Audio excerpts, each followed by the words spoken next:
مزید ویڈیوز کے لیے ہمارے چینل ہاؤس آف اسلام کو سبسکرائب کرنا نہ بھولیے۔ شکریہ۔ وعلی کل من تبعهم بإحسان إلی یوم الدین، اما بعد۔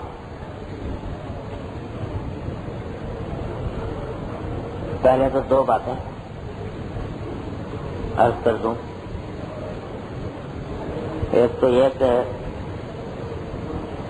یہ جو ہم اس وقت ظہر کے بعد بیٹھتے ہیں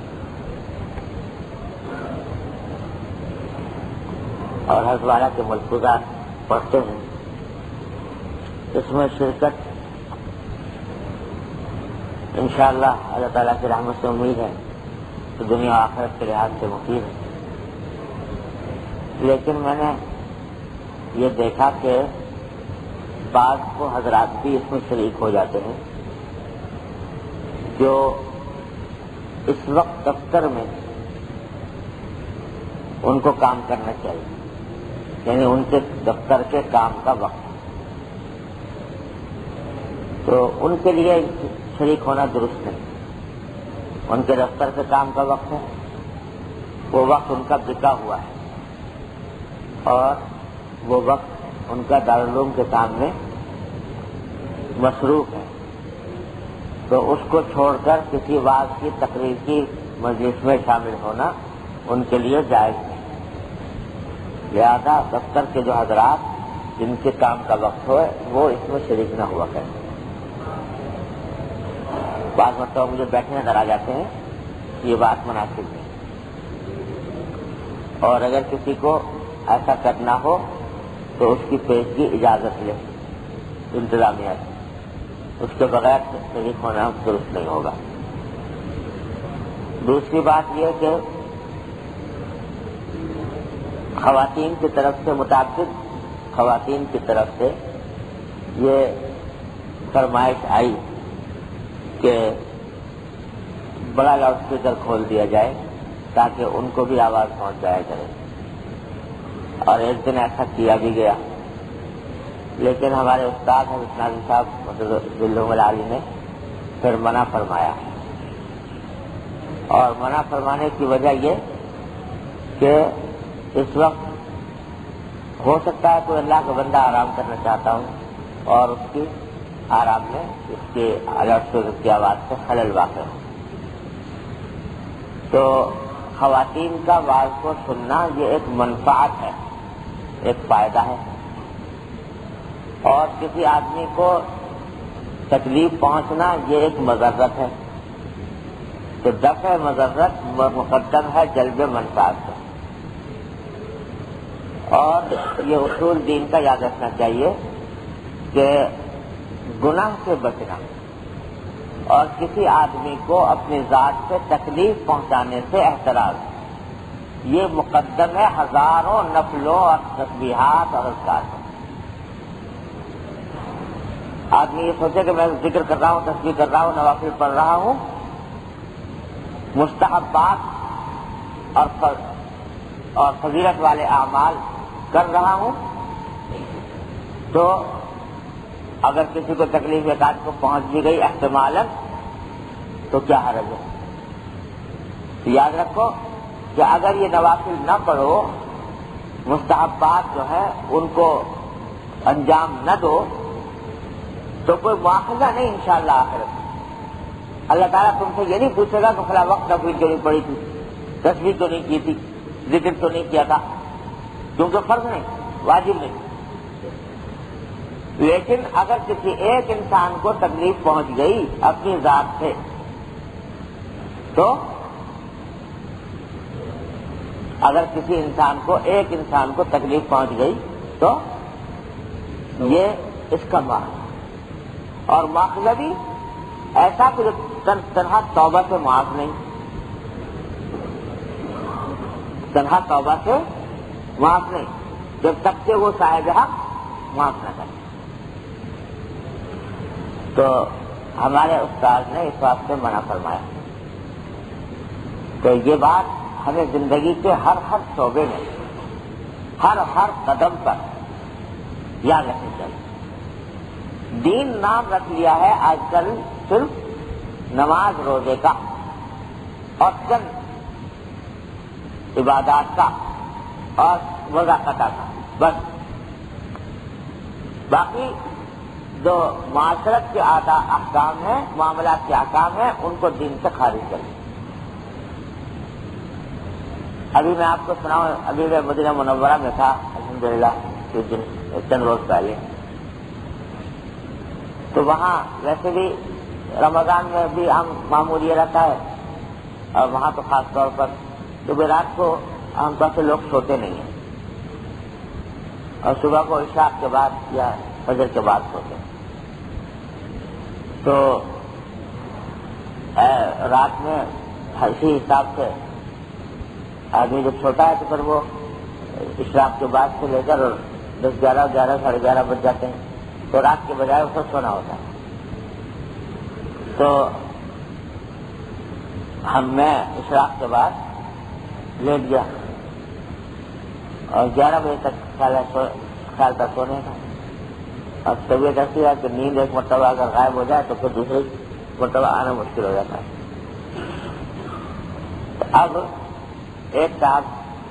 ایک مجھے ٹیلی فون آیا 7:30، 8 بجے، پھر اس کا جواب دے دیا، پھر دوسرا ٹیلی فون آ گیا، پھر وہی اس کا جواب دے دیا۔ اس کے بعد ایک بہت فاضل آدمی، جن کا علم کے اعتبار سے جن کا کوئی شبہ نہیں ہوتے علم میں، وہ میں ابھی لیٹا تھا، ذرا آنکھ بند ہونے لگی تو کسی نے دستک دی، میں نے نظر انداز کیا، میں نے آدمی کے وقت کوئی دستک دے رہا ہے تو اس کا جواب بھی نہیں دینا چاہیے، تو پھر لیٹ گیا، دوبارہ دستک دی، پھر میں نے نظر انداز کر دیا، پھر اتنی زور سے دروازہ پیٹا کہ جیسے دروازہ توڑ گئے، تو باہر نکل کے دیکھا تو وہ صاحب کھڑے ہوئے تھے، کیسے خیر پہچان تو گیا، تو کیسے کہ جی میں نے ایک کتاب لکھی ہے حرم شریف میں بیٹھ کے، اور اس کتاب کے اوپر آپ سے تقریر لکھوانا چاہتا ہوں حرم شریف ہی کرتے، حرم شریف کے اندر ہی چل کے اس کے اوپر تقریر لکھی۔ یہ اس وقت دروازہ پیٹ یہ دعا فرمائے، تو میں نے کہا بھائی کتاب تو آپ نے اللہ تعالیٰ کو مبارک کرے لکھ دی، لیکن یہ کہ بھائی خدا کا یہ بھی سوچا ہوتا کہ کہیں کسی کے پاس جا رہے ہیں تو اس وقت جانے کے لیے کوئی وقت بھی اس کے لیے مناسب ہے کہ نہیں ہے، اور ہے تو 2 مرتبہ دستک دے دی، نہیں جواب ملا، تو اس کے بعد اس کو زبردستی اتنا زبردست دروازہ پیٹنا کہ اس کو بالکل ہی مجبور کر دیں گے، تو یہ بھی کچھ ہے دین کا حصہ کہ نہیں ہے؟ تو سمجھ میں نہیں آئی بات، انہیں ایسا لگتا ہے کہ بات سمجھ میں نہیں آئی، یہ سمجھے کہ دنیا داری کی بات ہو رہی ہے، یہ تو دنیا داری کی بات ہو، میں تو اس کو سعادت کہنا کہ آپ کے لیے بھی سعادت ہوتی ہے اگر آپ آ کے یہ کام کر دیتے، تو میں نے کہا بھائی سب ٹھیک ہے، لیکن یہ کہ اب یہ بھی تو آخر کوئی دین کا حصہ ہے کہ نہیں، مگر ایسا لگتا ہے کہ سمجھ میں نہیں آئی، دل میں نہیں ہوتی بات، مجھے دنیا داری کی بات کر رہا ہے، یہ دین سے کوئی تعلق نہیں، یہ ایک مزاج بنتا جا رہا ہے، اور یعنی پڑھ لیا، لکھ لیا، قرآن پڑھ لیا، حدیث پڑھ لی، فقہ پڑھ لی، عالم کہلائے، مفتی بن گئے، لیکن یہ طبیعت میں یہ وجہ یہ ہے کہ دین کا کو محدود کر لیا، بس عبادت ہے، وضع قطع ہے، داڑھی کرتا ہے بس، اور نماز روزہ ہے، یہ ہے دین، آگے کچھ۔ تو اس واسطے ان باتوں کا ہر قدم کا لحاظ رکھنا چاہیے، اللہ تعالیٰ اپنے ہمیں سے ہم سب کو اس کی توفیق عطا فرمائے۔ اچھا، اب آگے یہ غیبت کا بیان چل رہا ہے، جب میں گیا تھا تو اسی کا بیان تھوڑا سا باقی ہے، اللہ تعالیٰ اپنے رحمت سے اس کا ہم سب کو اس پر عمل کی توفیق عطا فرمائے۔ فرمایا کہ غیبت میں نامعلوم لوگوں کو کیا مزہ آتا ہے، تھوڑی دیر کے لیے اپنا جی خوش کر لیتے ہیں، پھر اگر اس کو خبر ہو گئی اور اس سے دشمنی پڑ گئی تو عمر بھر اس کا خمیازہ بھگتنا پڑتا ہے۔ اگر ذرا دل میں حس ہو تو غیبت کرنے کے ساتھ ہی قلب میں ایسی ظلمت پیدا ہوتی ہے جس سے سخت تکلیف ہو، جیسے کسی نے گلا گھونٹ دیا۔ ہم لوگوں کے چونکہ مزاج ہو گئے خراب، حس جاتی رہی، اس واسطے گناہوں کی ظلمت کا احساس نہیں ہوتا۔ اللہ بچائے، گناہوں کی ظلمت کا، تاریکی کا احساس نہیں ہوتا۔ اللہ بچائے، گناہ کرتے جاتے ہیں اور اس کی ظلمت کا احساس نہیں ہوتا۔ اللہ اکبر۔ جن لوگوں کے اللہ تعالیٰ قلوب کو مصفا اور مجلہ فرماتے ہیں، ان کے قلب پر معمولی سے گناہ کی بھی ظلمت ایسی ہوتی ہے کہ ان کے اوپر پہاڑ آ جاتا ہے۔ گرد باغ دل خلالے کمبول بردل سالک ہزارہ کمبول، مانا فرماتے ہیں کہ اگر دل کے باغ سے ایک دن کا بھی کم ہو جائے تو سالک کے دل پر ہزاروں غموں کے پہاڑ ٹوٹ پڑے۔ اللہ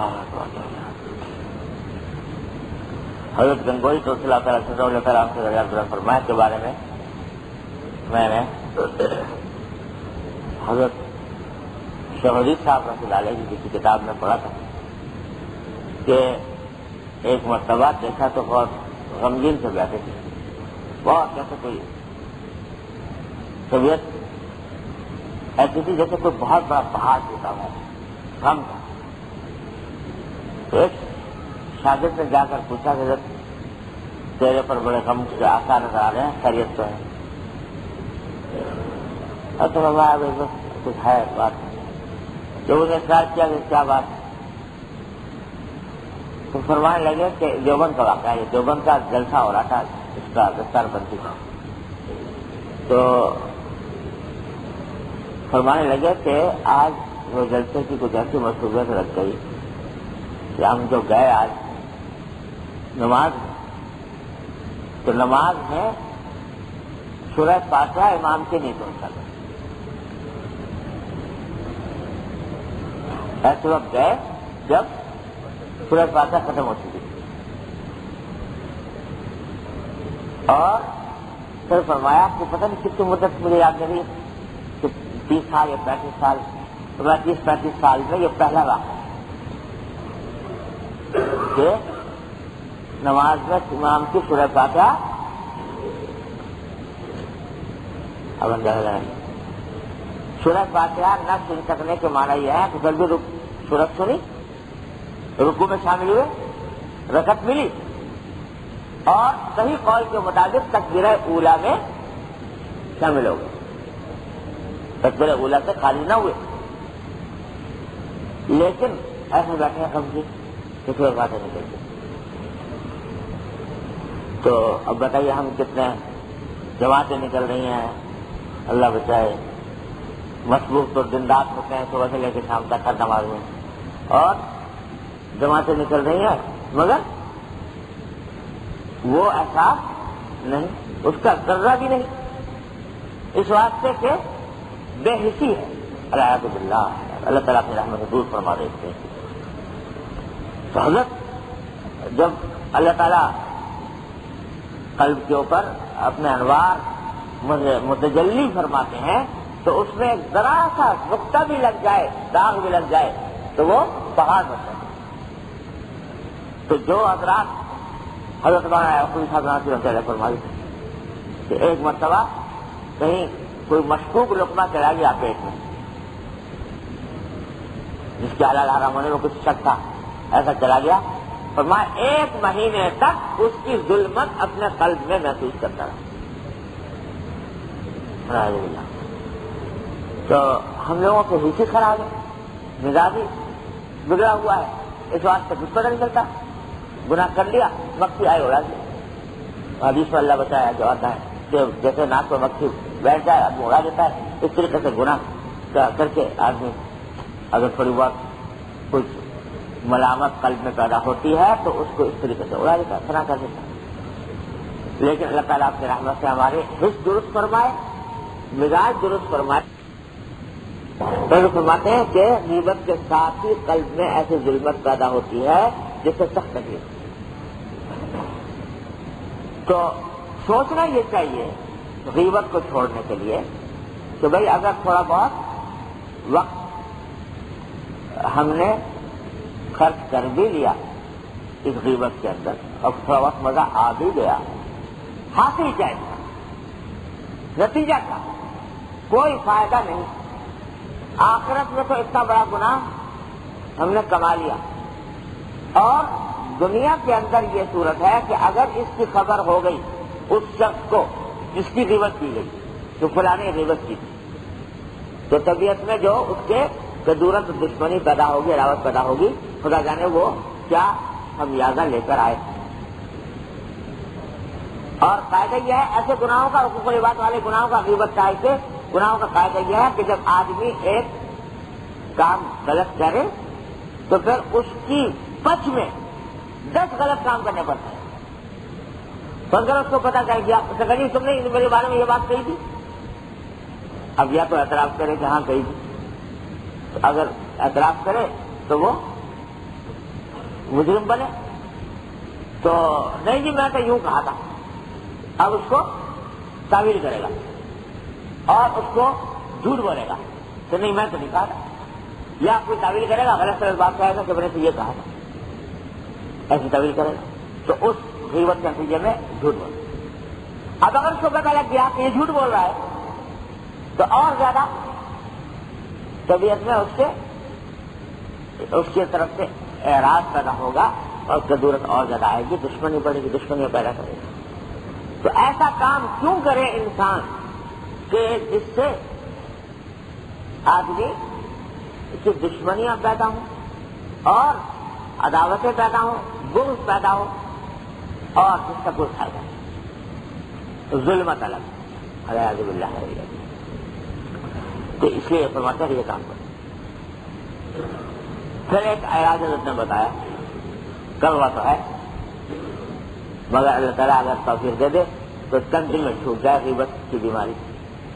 فرمایا غیبت کا ایک عجیب و غریب عملی علاج یہ ہے کہ جس کی غیبت کرے اس کو اپنی حرکت کی اطلاع کر دیا جائے، تو میں تمہاری غیبت کی۔ یہ ذرا کڑوا ہے تو ہے بھوت، لیکن چند دن اگر اس پر عمل کر لیا تو فرمایا تھوڑے دن اور مداومت سے انشاءاللہ یہ مرض بالکل رفع ہو جائے گا۔ جب کبھی کسی غیبت ہو گئی کیا کہتے بھائی مجھ سے تو یہ غیبت ہو گئی تمہاری، جس وقت آدمی یہ کہے گا تو دل پر آرے چل جائے گی، اب کے دوسرے کے سامنے جا کے اعتراف کرنا کہ میں تیری غیبت کی تھی، آرے چل جائے۔ لیکن یہی آرا ہے جو چلنے کے نتیجے میں اس بیماری کا آپریشن کرے گا، اور یہ اگر چند مرتبہ کر گزرا تو انشاءاللہ بیماری جڑ سے نکل جائے گی۔ اور دوسرا فائدہ یہ کہ جب آدمی کسی سے جا کر یہ بات کہتا ہے کہ میں نے آپ کی غیبت کی تھی، تو اس کا نتیجہ کیا ہوگا؟ اس آدمی کے دل میں بھی نرمی پیدا ہوگی کہ بھئی یہ تو بیچارہ پشیمان ہو کر آیا ہے، لہذا اب وہ جو غیبت کی وجہ سے جو عداوت اور دشمنی اور اشتعال ہوتا ہے وہ اشتعال نہیں ہوگا، یہی فائدہ ہوگا۔ دین پہ چلے گا تو فائدہ ہی فائدہ، لہٰذا یہی فائدہ اس میں حاصل ہوگا۔ لیکن یہ کام کرنے سے انشاءاللہ کیا کیا ہے، اللہ تعالیٰ سے پتا کرو۔ فرمایا کہ غیبت کا علاج بھی تواضع ہی ہے، یہ ایک اور دوسرا ملفوظ ہے، مگر تواضع ایک دن میں پیدا نہیں ہوتی، اس لیے جب تک تواضع حاصل نہ ہو غیبت سے بچنے کے لیے فوری علاج یہ کرو کہ بدون سوچے کوئی بات نہ کیا کرو، جو بات کرو سوچ کر کرو، اس سے غیبت کم ہو جائے گی اور کچھ دنوں کے بعد بالکل نہ ہوگی۔ اور اگر کسی وقت بے سوچے کوئی بات نکل جائے تو اسی وقت 2 رکعت نفل صلاۃ توبہ کی نیت سے پڑھ لیا کرو۔ تو یہ فرمایا کہ اصل میں غیبت کا منشا بھی در حقیقت تکبر ہی ہوتا ہے۔ تکبر کو کہا گیا کہ ام الامراض ہے، بیماریوں کی جڑ. تو غیبت کا منشا بھی حقیقت میں تکبر یا عجب ہوتا ہے. آدمی اپنے آپ کو بڑا سمجھتا ہے یا دوسرے کی برائی کرتا ہے. اگر اپنے اندر تواضع ہوتی تو اپنے سے برا تو کوئی نظر ہی نہ آتا. بقول بعض غور کے کہ جو اپنی برائی سے بے خبر رہے اوروں کے ڈھونڈتے عیب و ہنر، پڑی اپنی برائی پر جو نظر تو نگاہ میں کوئی برا نہ رہا. اللہ تعالیٰ اگر اپنے عیوب کو دیکھنے کی توفیق دے دے اور اس بیماری کا احساس پیدا کر دے کہ میرے اندر یہ عیب ہے، یہ بیماری ہے، تو دوسرے کا عیب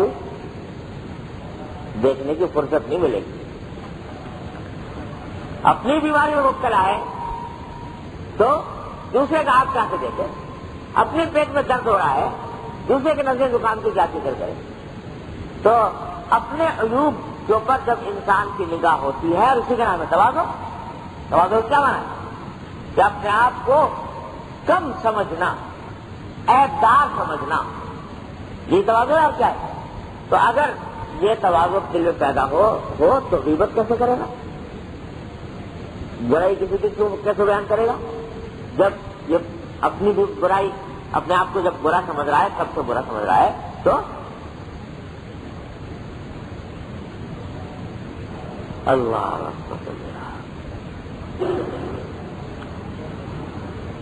حضرت میں نے حضرت ڈاکٹر عبداللہ صاحب ایک دن تشریف لائے تھے یہاں پر. ان کی زبانی ایک بات سنی. ان لوگ کہ حضرت مانا خیر محمد صاحب رہتے تھے نا، حضرت خیر محمد صاحب جالندری رحمۃ اللہ علیہ خیر مدارس ملتان کے بانی. تو وہ فرماتے ہیں کہ میں جب حضرت حکیم الامت مانا تھانوی رضی اللہ تعالیٰ سے کی مجلس میں جایا کرتا تھا اور مجمع ہوتا تھا ماشاء اللہ صلحاء کا، تو فرماتے بلا مبالغہ یہ محسوس ہوتا تھا کہ یہ جتنے لوگ بیٹھے ہیں ان میں سب سے کم تر اور یعنی بدحال میں، یہ سب جو ہے وہ انسان ہے، میں بیل ہوں. ایسا ہو جائے ان کی مجلس میں بیٹھے کہ سب ماشاء اللہ مجھ سے افضل ہے اور میں بالکل بے حقیقت اور سب سے کم تھا. یہاں تک کہ طبیعت سے باہر ہونے لگا کہ اس وجہ سے بیٹھنا میرا حق بھی ہے کہ نہیں ہے. تو مجھے دل میں خیال پیدا ہوا کہ پتہ نہیں یہ میری جو یہ حالت ہے یہ درست ہے کہ ایسا تو نہیں کہ اس سے کوئی بحروں میں پیدا ہو یا کچھ کیا کرے. تو وہ حضرت مفتی محمد حسن صاحب رحمۃ اللہ علیہ، حضرت مفتی محمد حسن صاحب رحمۃ اللہ علیہ کہ جامعہ شفیہ کے جو بانی، یعنی ان کی خدمت میں آ گئی. جا کے کہا گئی میں تو عجیب معاملہ ہے، یہاں پر جب آتا ہوں اس مجلس میں تو ایسا لگتا ہے سب سے کمتر میں ہی ہوں، مجھ سے آگے مجھ سے زیادہ کمتر کوئی اور ہے ہی نہیں، اور سب انسان ہے میں جیسے بیل. حضرت کیا سمجھنے لگے ارے بھائی یہ تو میرا ہے. یعنی میں بھی جب میں سمجھتا تھا کہ میرا ہی ہے یہ، تم نے آ کے مجھے بتا دیا یہ تو میرا حال ہے. میں جب جاتا ہوں میں جس میں تو بالکل ایسا لگتا ہے کہ سب سے کمتر اور سب سے بے عمل بدحال میں ہی ہوں اور سب انسان ہے میں. تو یہ تو اب تم بھی شریک ہو گئے میری اس حالت میں. تو چلو حضرت ہی جانے دو. جب دونوں پہنچے حضرت کی خدمت، حضرت یہ صورت حال ہے، ہم ان کو بھی ایسے خیال ہوتا ہے، مجھے بھی ایسے ہوتا ہے، یہ پتہ نہیں کوئی اچھی بات ہے غلط بات ہے. کل دفعہ میں کچھ فکر نہ کرو، ارے بھائی یہی حال میرا بھی ہے. تو جب میں بیٹھتا ہوں مجلس میں تو میں اپنے آپ کو ایسا لگتا ہے کہ میں ان سب کے مقابلے میں سب سے کم کروں اور اپنا ان کے مقابلے بالکل بے حقیقت نظر آتا ہے. اپنے مریدوں متقدین مسترشدین کسی مجلس میں بیٹھ کے کہتے ہیں یہ لگتا ہے مجھے کہ میں ان سب سے کم کروں. اللہ اکبر. تو تواضع یہ نہیں ہے کہ اپنی زبان سے کہہ دیا کر نہ کارا نہ چیز. یہ تواضع نہیں ہے، بلکہ تواضع یہ ہے کہ واقعتاً اپنے عیوب پر اتنی نگاہ ہو کہ اپنے عیوب کے مقابلے میں دوسرے کے عیوب نظر ہی نہ آئے. تو جب یہ تواضع پیدا ہو گئی جس دن یہ تواضع پیدا ہو گئی، اللہ اکبر، انشاءاللہ غیبت نہیں ہوگی، بات سمجھتے گی. کیوں؟ اس لیے کہ جب آدمی اپنے آپ کو کمتر سمجھتا ہے، اپنے عیب کا استحضار ہے، دوسرے کے عیب کو کیسے دیکھے؟ لہذا غیبت کا بالکلیہ خاتمہ جڑ سے اگر کرنا ہے تو پیدا کرو تواضع. اور تواضع پیدا کرنے کا کیا طریقہ ہے؟ عیب دیکھو، اپنے عیب کا استحضار، عیوب کو دیکھو. یہ جو ہر وقت دماغ میں تکبر گھسا رہتا ہے نا کہ ہم چما سیدھے رہنے، اور یہ جو اکڑ خوں رہتی ہے، کبھی اپنے علم پر گھمنڈ، کبھی اپنے تقویٰ پر گھمنڈ، کبھی اپنے مال و دولت پر گھمنڈ، کبھی اپنی صحت اور شکل و صورت پر گھمنڈ. یہ گھمنڈ جو ہے یہ ہے جو انسان کو تباہ کر رہا ہے. کیا میں کون ہوں؟ جانتا نہیں میں کون ہوں. کسی نے کہا جانتا نہیں میں کون ہوں تکبر کے عالم میں. تو ایک بزرگ نے کہا کہ ہاں بھائی جانتا ہوں. یہ کیا تو بتا دوں کیا ہے کون ہوں؟ تو وہ یہ ہے کہ اولو کا نطفۃ قذرہ، اولو کا نطفۃ مضرہ وآخرو کا جیفۃ قذرہ. تیرا آغاز تو ہوا ہے گندے نطفے سے،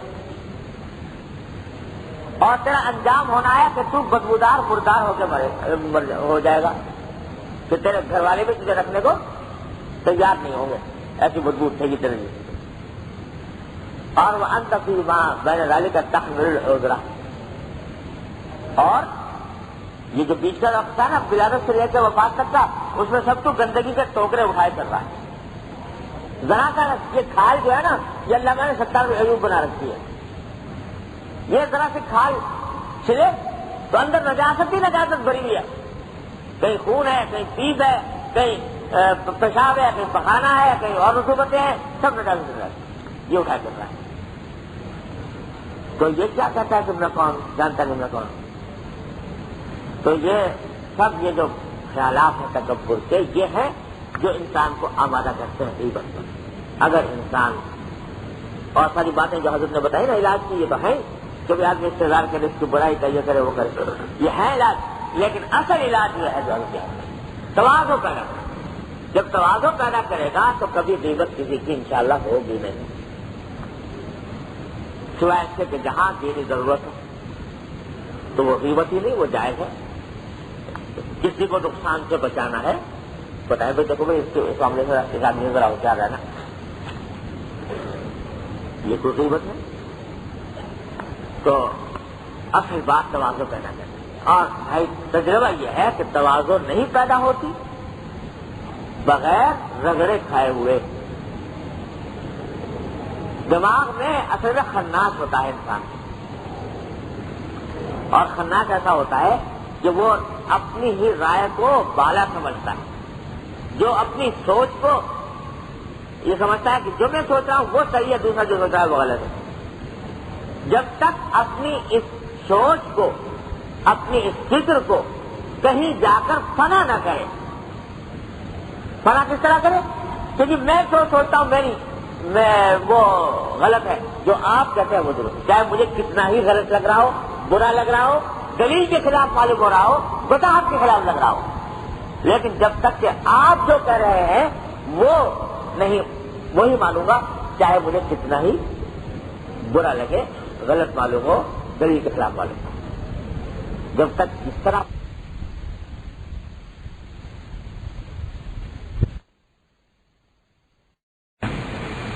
بیٹھے اپنا ذکر کر رہا ہوں تو تینوں کی کمر پر مکہ مار دیکھ کیا ہوگا. اب تو مجھے بتانا آ کے کیا ہوا. تو یہ حضرت گئے اور جا کے وہ 3 بیٹھے واقعی نظر آئے. تو ایک کے مارا, دوسرے کے مارا, تیسرے کے مارا. آگے پوچھا کہ بھائی کیا ہوا؟ کہ جی واقعی عجیب غریب معاملہ ہوا. نے کیا کہ ایک صاحب کے مارا پہلے والے کے, تو انہوں نے مڑ کے دیکھا ہی, اپنے جو کام میں لگے تھے لگے رہے, مڑ کے دیکھا ہی. دوسرے کے مارا تو انہوں نے مڑ کے یہ کہا کہ جب ان کے مارا تو انہوں نے مڑ کے ایک مکہ میرے مار دیا. تیسرے کے مارا تو وہ مڑ کے میرے ہاتھ کو پکڑ کہنے لگے تمہارے ہاتھ میں چوٹ تو نہیں لگی, تمہارے ہاتھ میں کوئی تکلیف تو نہیں ہوئی. تو یہ تینوں کا معاملہ آ گیا. تو میں نے کہا تو کہہ رہا تھا کہ اولیاء اللہ کے رنگ مختلف ہوتے ہیں, تو وہ دکھا دیجیے. وہ پہلے والے کا رنگ یہ تھا کہ بھائی ارے میاں اللہ میاں کے ذکر میں لگے ہوئے ہیں, اللہ تعالیٰ کا نام لے رہے ہیں, اس کا ذکر ہو رہا ہے. پیچھے نے اگر ایک آ کے مکہ مار دیا تو کون سی قیامت آ گئی؟ تو اگر اتنی دیر میں مڑ کے دیکھوں اس کو کہ کون ہے اور کیوں مار رہا ہے, اور اس کا بدلہ لوں یا اس سے کوئی بات چیت کروں, تو میری منزل کھوٹی ہو رہی ہے. میرا جو کام ہے اس میں خلل واقع ہو رہا ہے, جس کام میں لگاؤں اسی میں لگ. یہ ایک رنگ تھا. دوسرا کہنے کے دوسرے جس نے مکہ مارا نا پلٹ کے, یہ بتا کیسا مارا؟ جتنا تو نے مارا تھا اتنا ہی مارا یا اس سے کچھ 21 ہو گیا؟ کہنا جی جتنا بس میں نے مارا تھا اتنا ہی مارا.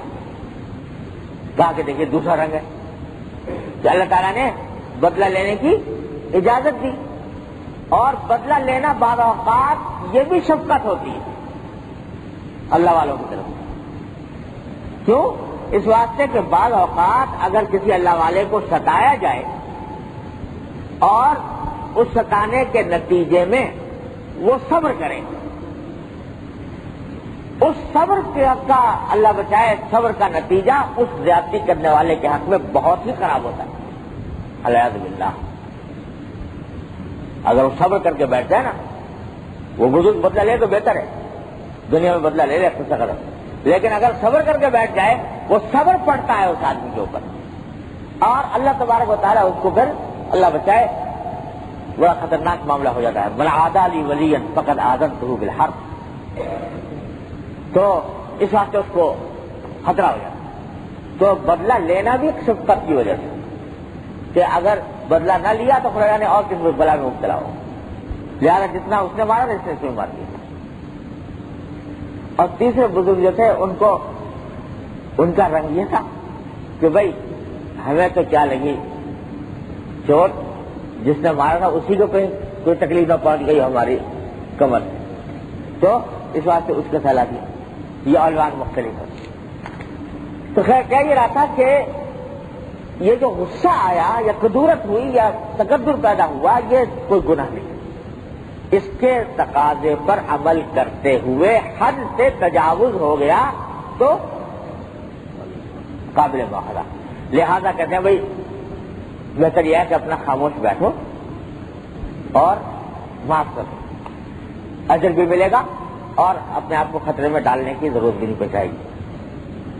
سمجھے نا؟ تو یہ اب سنیے, یہ جتنے انفعالات ہوتے ہیں یعنی تاثر دل میں جو پیدا ہوا, اس پر مواخذہ تو کچھ ہے نہیں, لیکن یہ زیادہ دیر تک تاثر اگر دل میں بیٹھ جائے, جم جائے, اور اس بیٹھے جمنے کے نتیجے میں آدمی اسی کو لیے بیٹھا رہے, تو بالآخر کبھی نہ کبھی انسان کو مبتلا کر دیتا ہے.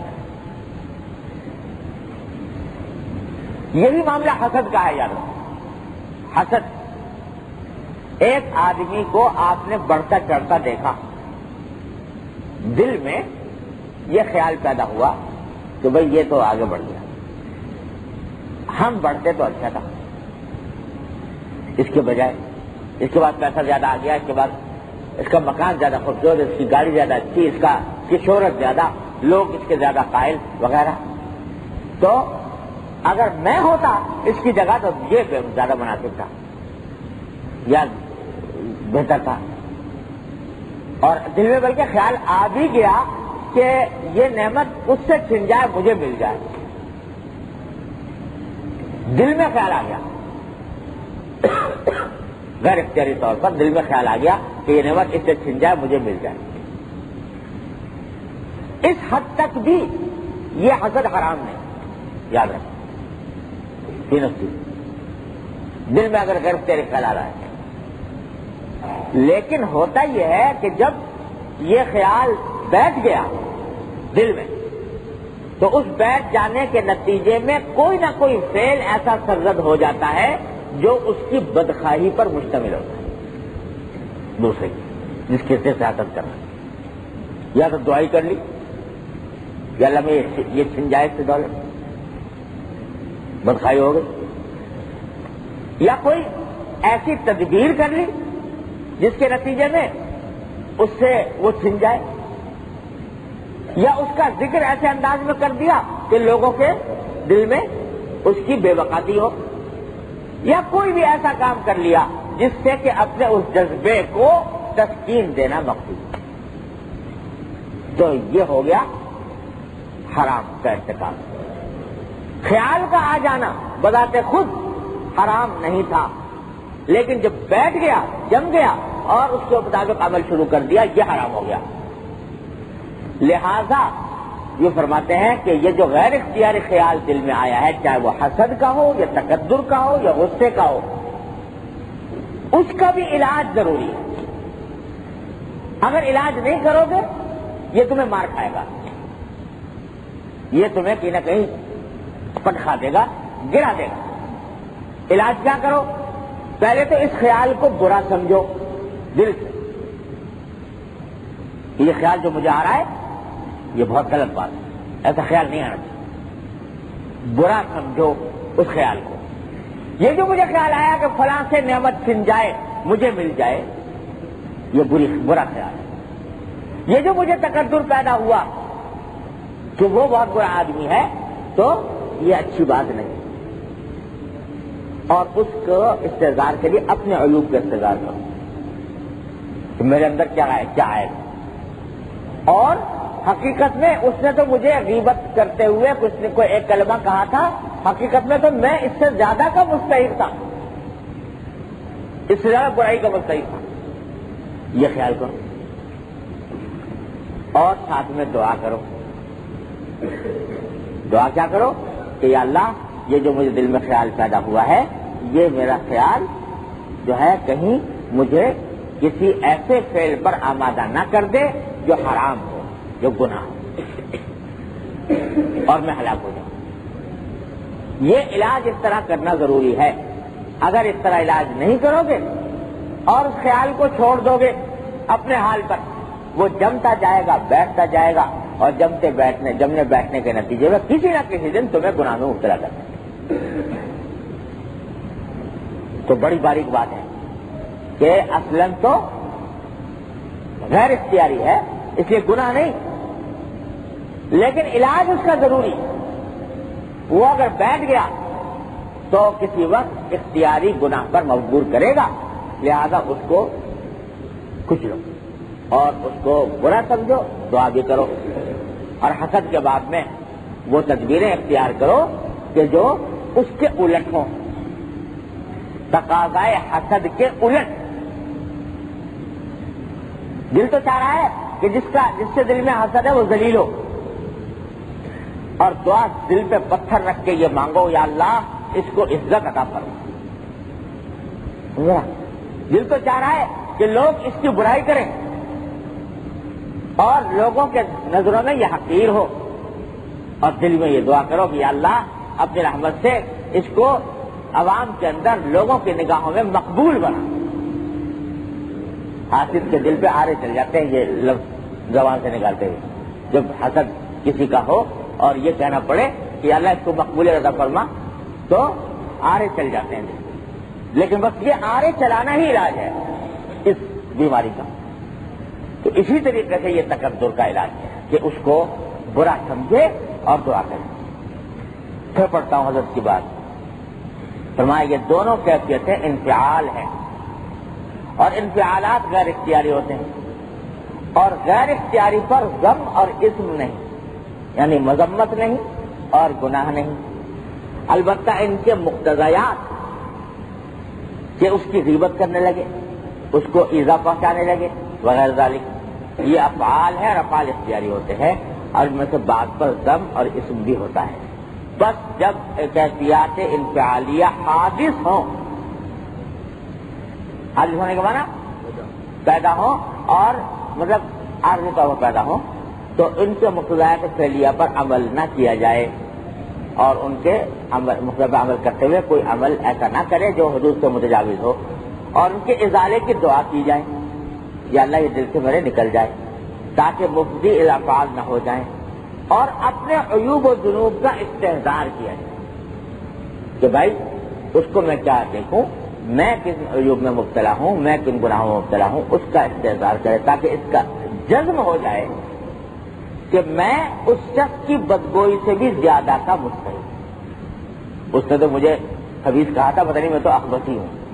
اگر اپنے حالات پر کا جائزہ لوں اور اپنے حالات کو دیکھوں، اپنے ذنوب اور عیوب کو دیکھوں، تو میں تو اس سے زیادہ کا مستحق ہوں.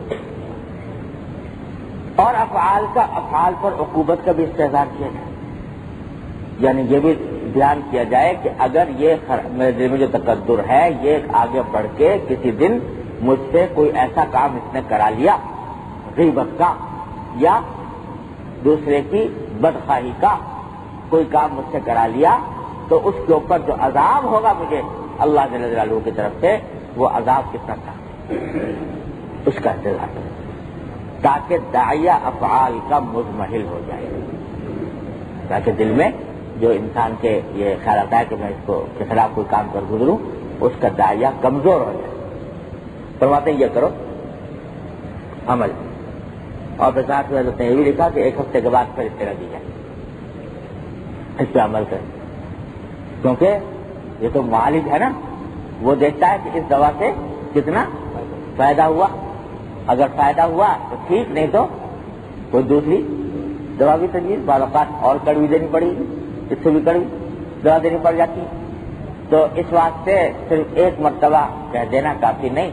معلوم ہوا کہ اصول تو ہے یہ جو حضرت نے بیان فرما دیا، لیکن آدمیوں کے لحاظ سے کسی کے لیے کارآمد ہوگا، کسی کے لیے اور کسی کام کی ضرورت پیش آئے گی.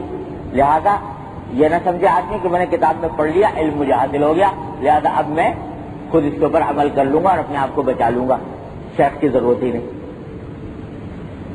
فرمایا کہ نہیں، شیخ کی پھر بھی ضرورت، 1 ہفتے بعد اطلاع دو. علم تو حاصل ہو گیا، لیکن 1 ہفتے کے بعد اطلاع دینا کہ اس سے کتنا فائدہ ہوا، اور اس کے بعد پھر پتہ لگے گا کہ آیا یہ کافی ہے یا نہیں، یا کسی اور دوا کی ضرورت ہے.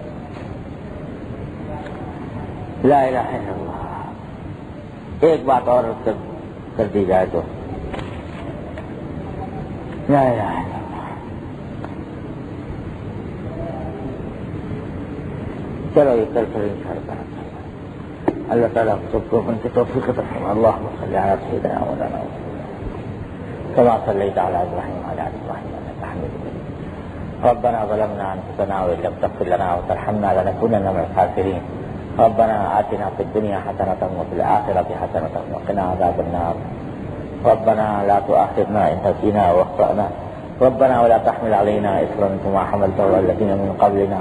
ربنا ولا تحملنا ما لا طاقة لنا به. واعف عنا واغفر لنا وارحمنا. أنت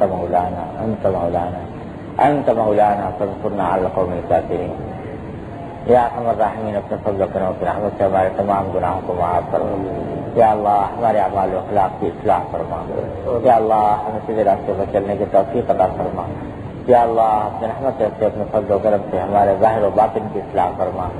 یا اللہ ہماری ظاہری اور باطنی بیماریاں دور فرما.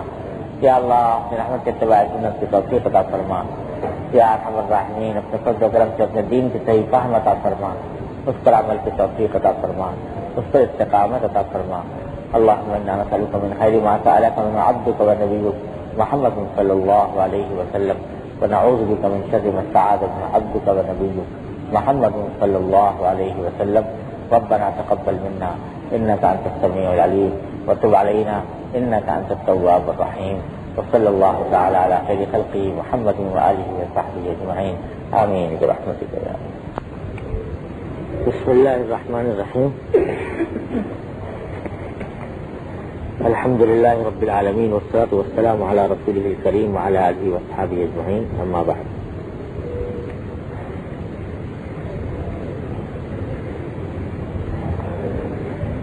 آج مجھے اس سفر میں جانا ہے،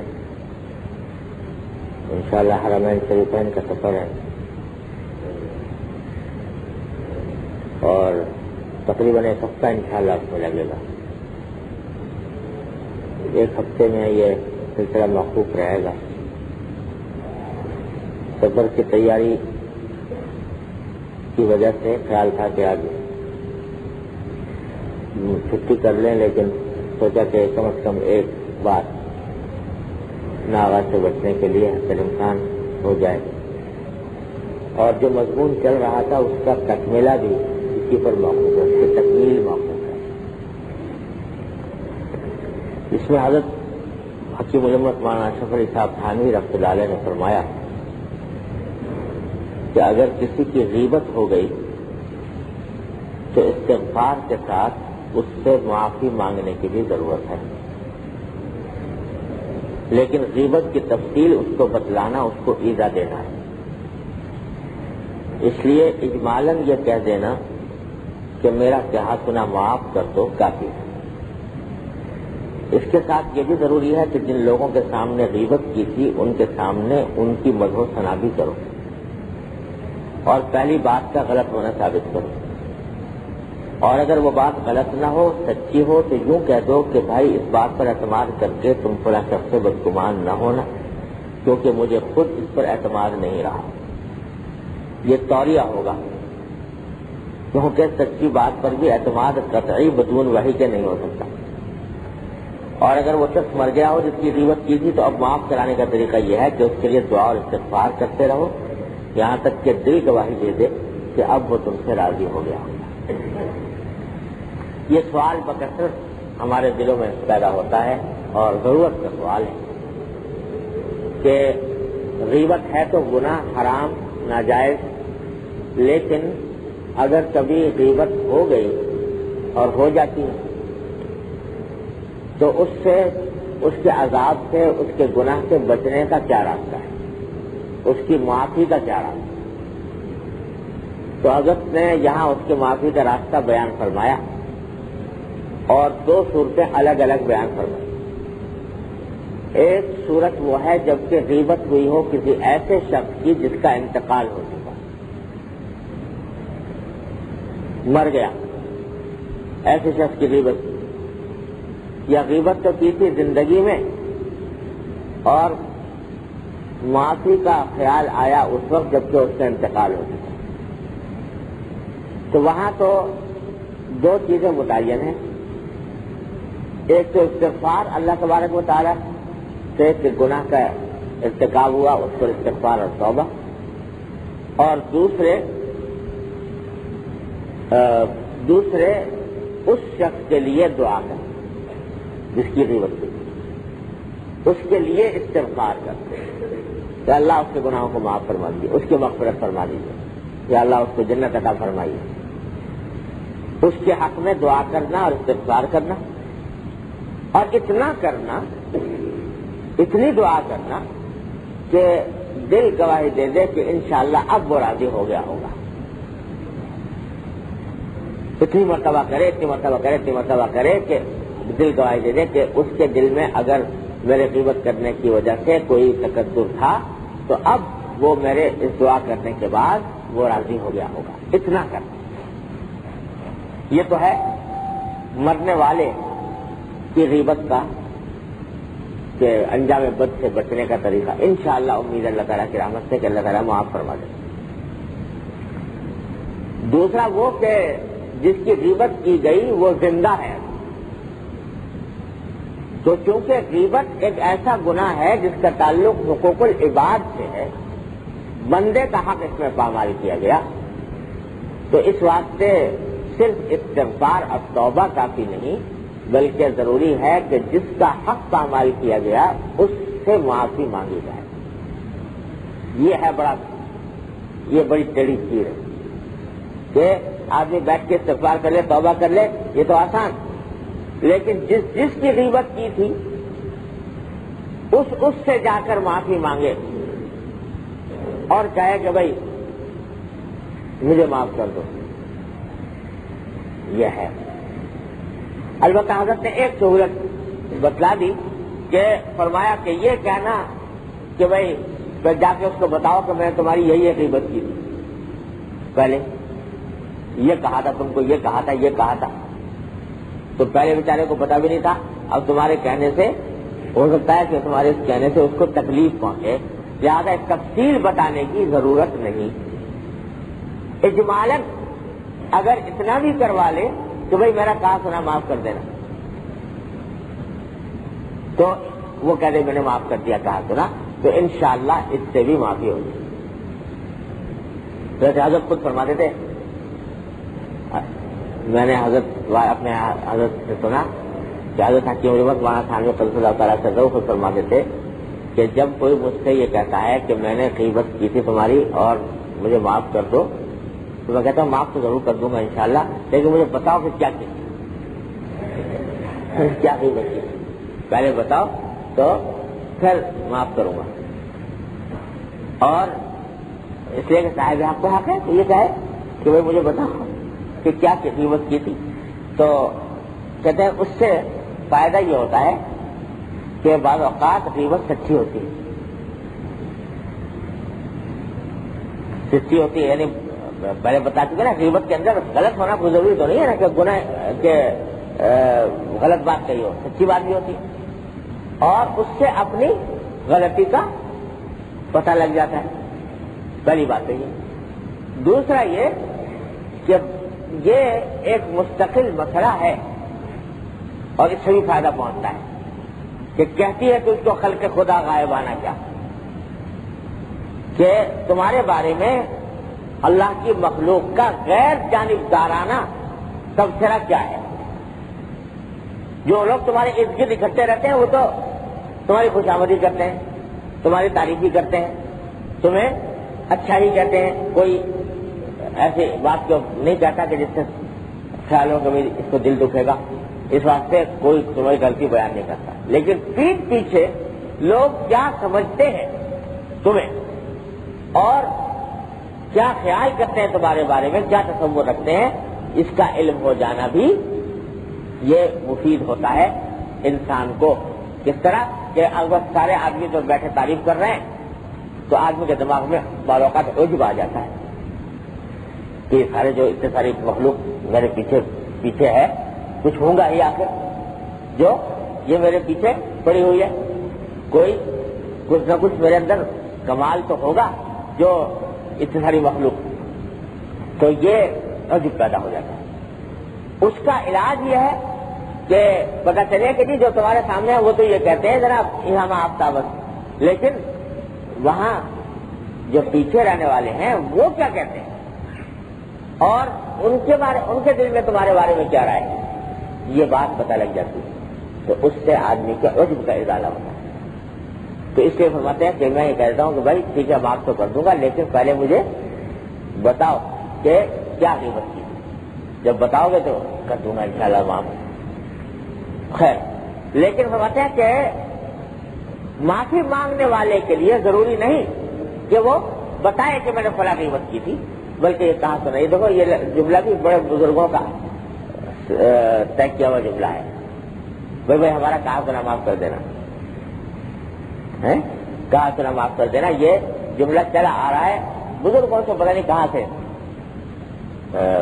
صدیوں سے، کہ بھائی جب کہیں جا رہے ہیں، اچھا بھائی جب رخصت ہو رہے ہیں، سفر کے لیے جا رہے ہیں یا کہیں رخصت ہو رہے ہیں، بھائی ہمارا کہا سنا معاف کر دینا،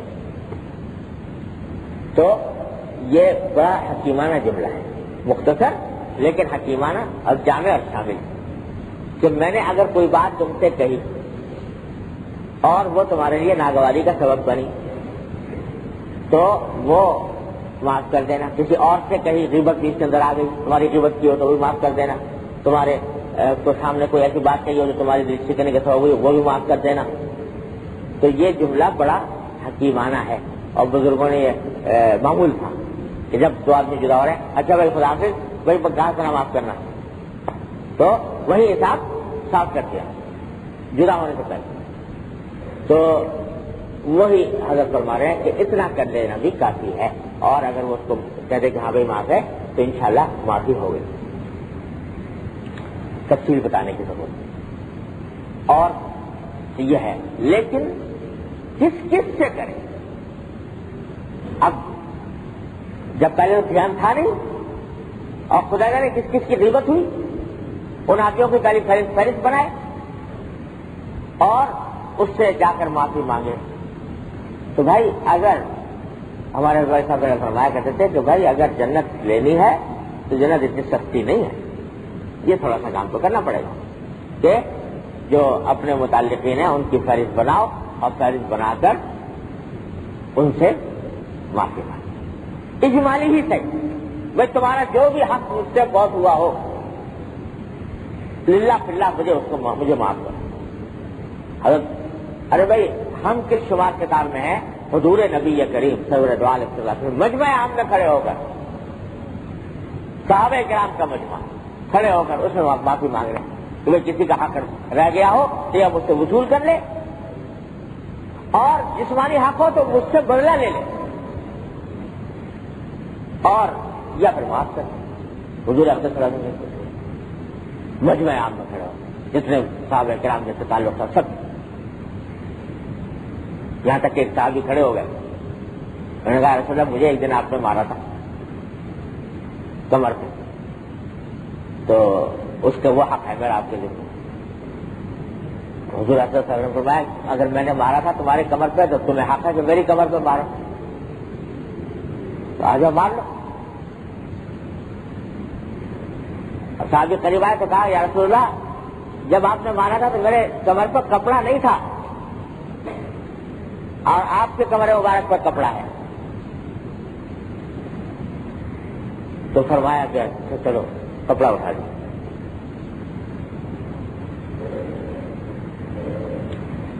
رحمت للعالمین صلی اللہ علیہ وسلم کپڑا اٹھا دیا. وہ صحابی جو تھے انہوں نے کہا آگے بڑھے. کپڑا اٹھانے کا منشا یہ تھا کہ مہر نبوت نظر آئے اور اس کو بوسہ دینا چاہتے.